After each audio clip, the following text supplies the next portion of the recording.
glad you could make it. Now, what's your pleasure, network or home? Home sweet home. How many people? Okay, then just type in your John Henry and we'll get you on your sad, lonely, pathetic, desperate way. Great, that takes care of that. So, my solitary companion, do you need instructions? Instructions you will receive. Your buzzer is the letter B, as in, as in the second letter of the alphabet. Great, this is how things are going to work. To answer a question, buzz in, then pick 1, 2, 3, or 4 if it's a multiple choice, or type in your answer if you need to fill in the blank. Now, you're liable to see some other strange things along the way. It's weird, but someone will be there to walk you through. Before you continue your journey, you must choose your alter ego. Pick a winner.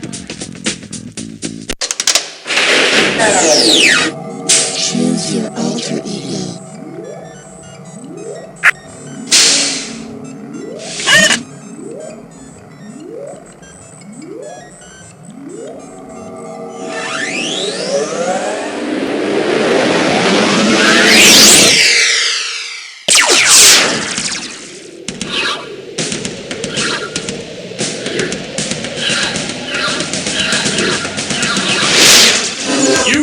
Dimension where high culture and pop culture collide. Hello there, and welcome to our Run for Your Life. Ow! Ah! Ah! Run for your life! Ah! It's the Run for Your Life episode! Ah! Hello there, my name's Schmitty. Hey, could you do me a favor and smile real pretty? Great, that goes straight to my website. Okay, take your seats, please. It's time for liftoff. All you have to do now is buzz in and we'll get a value for the next question. Let's see the amount on this one. $4,250. Well, what do we have here? Save the tree houses! And now, your question. How would environmentalist Julia Hill most likely prevent a lumber company from cutting down the Keebler Elves treehouse? She would sue the lumber company, she would destroy all the saws, she would move into the treehouse, or she would try to buy the forest.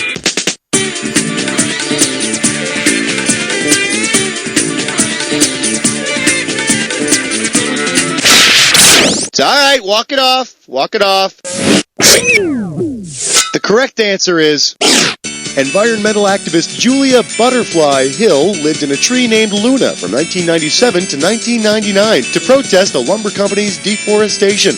I don't know, maybe I could see that. Living in the Keebler treehouse would be a lot of fun. You'd have all those cookies and crackers, and when you get bored, you could tie all the elves together and make them sing show tunes. Take a value. Let's see what this one comes to. 2,250 smackers. May I introduce, Disaster is his middle name. Okay, heads up, this one is a fill in the blank, so buzz in and type your answer as soon as you know it. Which president served during the eruption of Mount St. Helens, the 3 Mile Island nuclear accident, the Iran hostage crisis, and, not surprisingly, created the Federal Emergency Management Agency?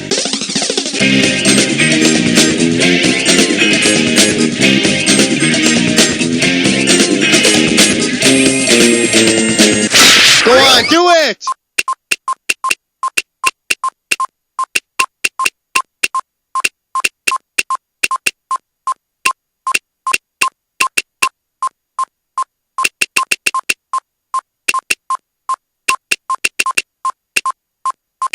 You know you want to answer, right? Too bad you didn't type this. All that crap happened during the presidency of Jimmy Carter. No wonder he created the Federal Emergency Management Agency in '79. Of course, none of those things gave Carter as much experience dealing with disaster as he already had from dealing with his brother Billy. How about a value? The value for this question is going to be 2,250 smackers. The category, Preparedness for Losers 101. All right, let's see who was listening. What does FEMA stand for? Federal Emergency Management Association, Federal Emergency Medical Association, Federal Emergency Management Agency, or Federal Emergency Managers Agency. Oh, I love this job. Association? Well, you got the first three letters right. Bah! Remind me not to call you in an emergency. Quick, get on the floor and put a book over your head. I'll tell you when you can get up. Pick any amount. Here's the price tag. $4,250. Get yourself ready for programmable presidents. Once again, it's time for Robot Theater! On today's episode, a robot thespian will be reciting a famous historical quote. As always, please hold your applause till the end. Take it away, robot. The only thing we have to fear is fear itself, and rain, and of course rusting. Okay, alright, that's enough. Storms, Stupid robots can never stick to the script. Insects, and maybe aluminum siding salesmen. Quiet! So, tell me, who uttered this famous line? Douglas MacArthur, Franklin D. Roosevelt, Winston Churchill, or Theodore Roosevelt?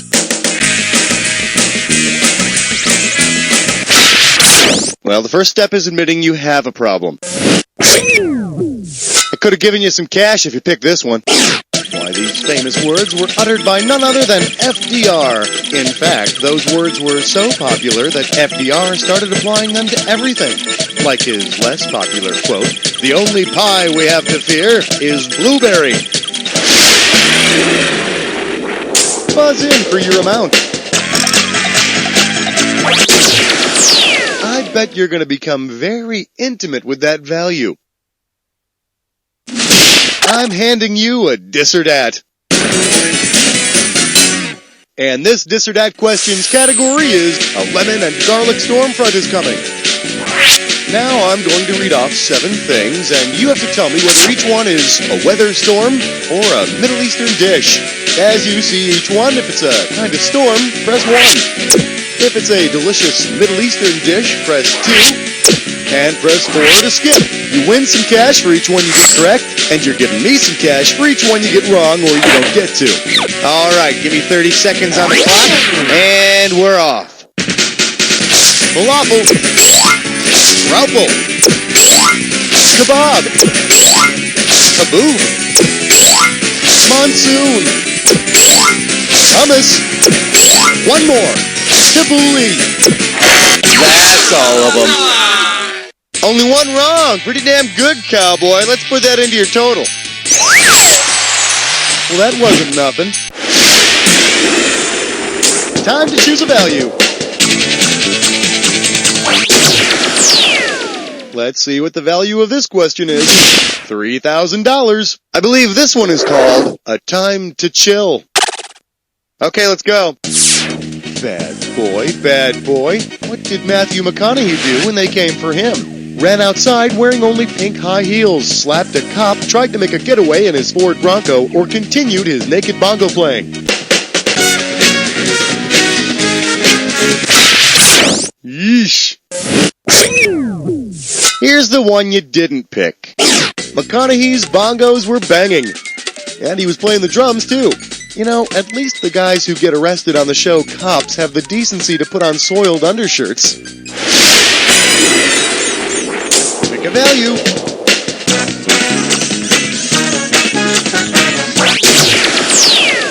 Let's make this one worth $3,500. This one's called Trekking Down to Prison. See if you can wrap your skull around this. If Dr. Richard Kimball mistakenly thinks Jerry Garcia killed his wife, whom will he be chasing? The no-legged man, the one-eared man, the three-toed man, or the nine-fingered man?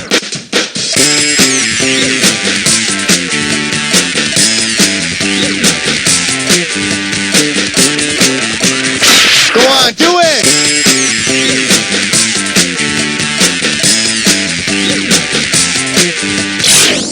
Jerry Garcia lost his middle finger on his right hand in a childhood accident.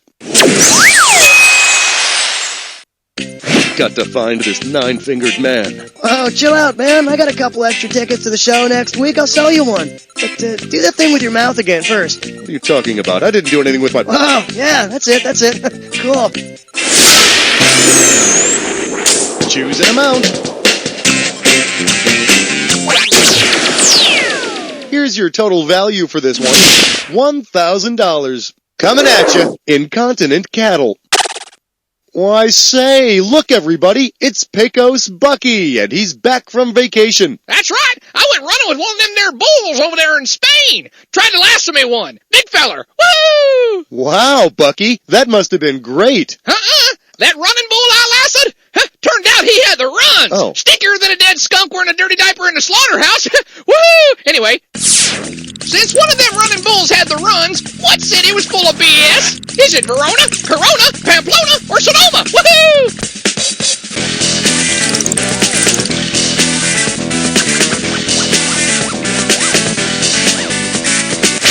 Go for it. See ya. The running of the bulls takes place each year in Pamplona, Spain. Followed shortly thereafter by the hosing down of Pamplona. Yeah, it's the best part. Holder City gets to be one big slip and slide. Woo! Get away from me. Grab that value. Okay, well, this question is worth exactly $3,000. All right, give it up for separating the men from the poultry. Now, have you ever noticed in those natural disaster movies, there's always one guy who runs away like a chicken when the stuff goes down? Well, how about this? If that guy literally ran away like a chicken, which of the following would be true? He'd run away at half the speed. He'd be propelled by an extra toe. His knees would bend backwards, or he'd hop on both feet.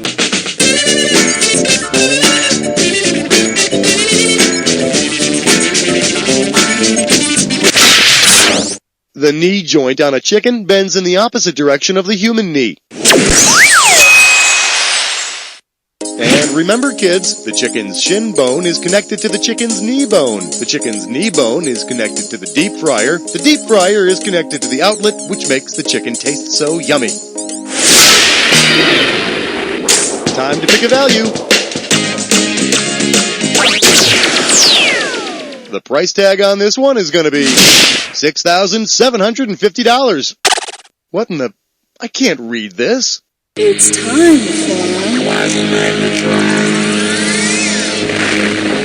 You are going to see a lovely anagram and a couple of clues. When you know what the answer is, buzz in and type it out. And listen to me, spelling counts. Oh, and not to put any more pressure on you, but the quicker you buzz in, the more cash you can make. The opening value for this question is going to be $6,750. Okay, see if you can unscramble this phrase. Frog Stumper.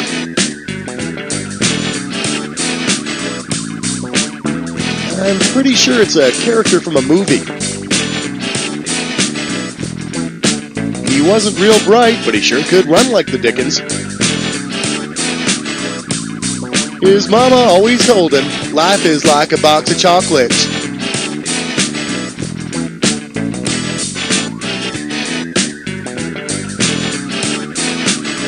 Say goodnight. Now let's see, Frog Stumper could be frog pus term, tug for sperm. Ain't that the truth? Oh, there it is, I see it now. Yep, Forrest Gump, the man who taught us that any idiot can succeed. Oh, wait. Maybe you should rent that movie. Get a value. This question comes out to around $1,750. Let's see what we got going. What'd you say? So, I got a new t-shirt, but it's got this weird Bible verse on it. See if you can figure it out. The race is not to the swift, nor the battle to the strong. I'm sorry, it's on the back, so it's hard to read. Nor yet riches to men of understanding, nor yet favor to men of skill, but time and chance happeneth to them all. What does that mean? He who dies with the most toys wins. Respect my authority.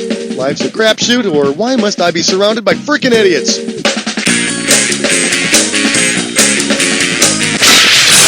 B.O.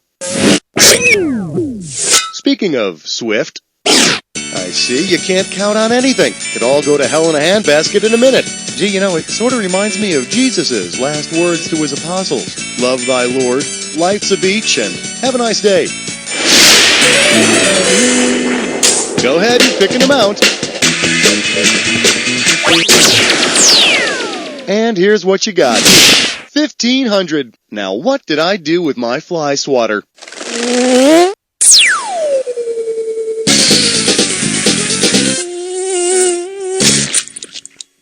Greetings! Welcome to Bug Out. Okay, listen up. This is really easy. All you have to do is buzz in to squash the bugs that don't belong. For example, if the clue is red things, just hit your buzzer on the bug that doesn't belong, which in this case is the thing that is not red. If you're wrong, I'm going to have to take away some cash. If you're right, well then I'll give you some cash. And you'll be heading toward a final round value of 1,500. Fire! Fire! Just kidding, I'm kidding. Let's get on with it. Scooby-Doo characters, buzz in when you see one that's not.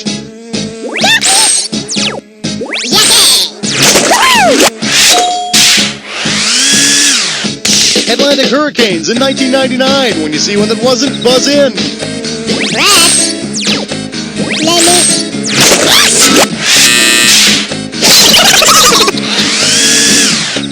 People who ran for president.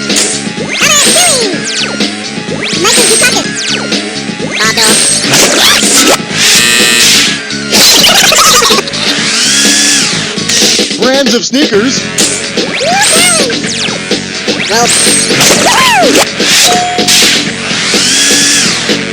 Famous serial killers.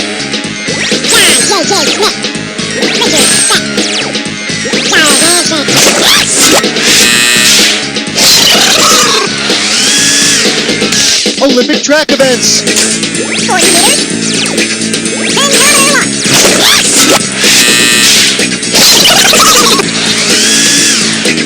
Stinging insects.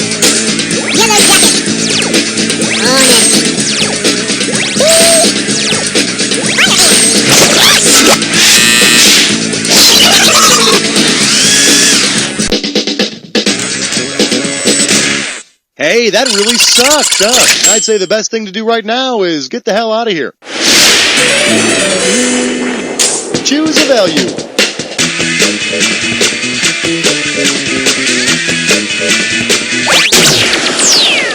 Let's see how much you can win this time. $2,000. I'm calling this one Love Sumerian Style.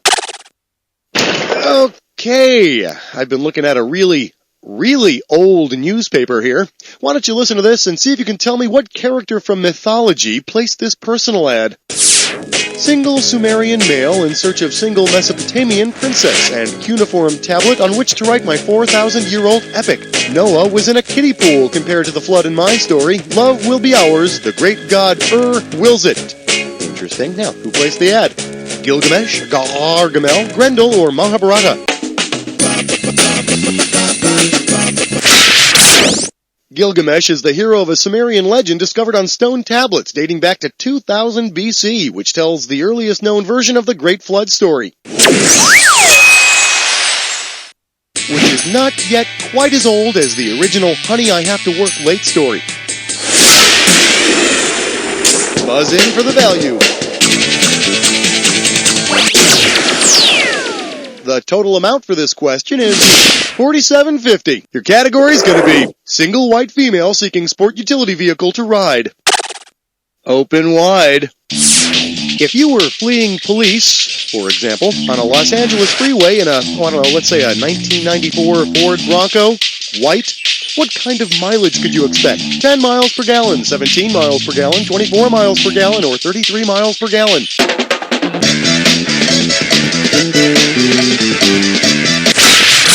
Shouldn't have done that. Does this ring a bell?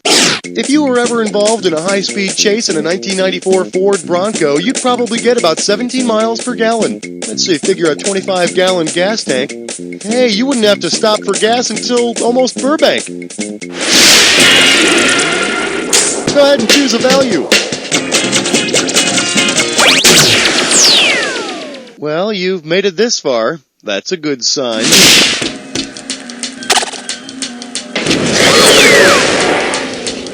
Well, you've made it to the Jack Attack.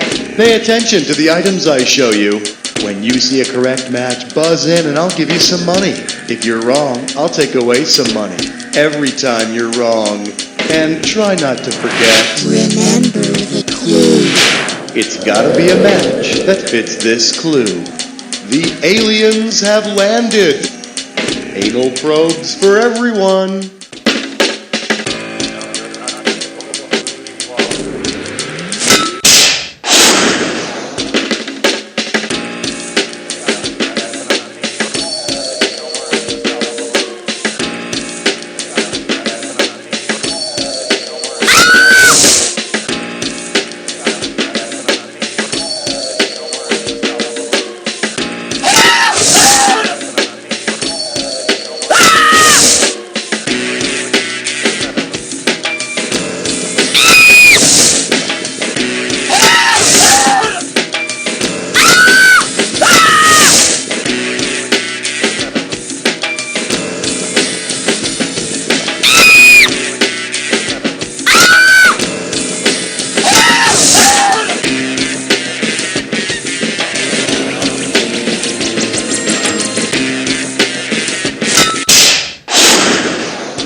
Nicely done, huh? Let's see what you did to your score. There it is. You know, you kind of remind me of a dead animal on the side of the road on a hot summer day. You stink. Listen closely now. There's a fly buzzing in your ear. It's saying, "You stink!"